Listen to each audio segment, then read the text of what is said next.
The Monetary Policy Committee, which is the group of officials at the Bank of England that decide monetary policy, has essentially done two things. One is that it's raised interest rates from 1/4 point to 0.5%. So if you're borrowing money, it's now more expensive. If you're saving money, you might get a little bit of a higher return on that. The second thing the bank has done is more technical, but potentially just as important, which is that it's decided to scale back its money printing, the so-called policy of quantitative easing.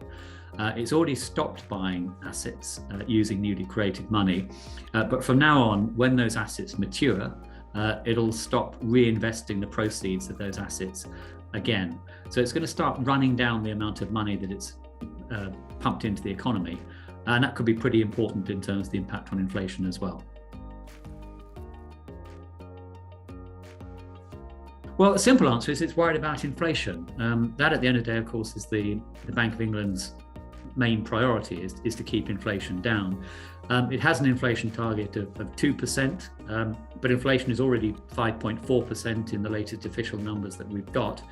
And we now know it's probably heading to 7% or more in the spring because of rising energy prices. Now, obviously, there's nothing that the Bank of England can do in the short term about that spike in inflation, particularly because it's largely driven by the global price of oil and gas.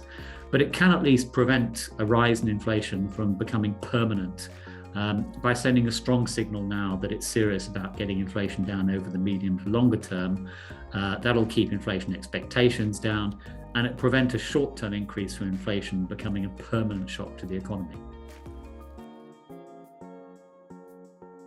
Well, it's certainly risky. I mean, a lot of people will quite reasonably ask whether this is the right time to be adding to pressure on the economy by raising interest rates at a time when people are already facing a cost of living crisis, and taxes are going up as well. Lots of bigger problems out there. So I think the Bank of England is definitely taking a risk. But I also think it's a risk worth taking. Remember that even after the latest increase, interest rates are still incredibly low. An interest rate of only 0.5% is well below a sort of more normal or sustainable level.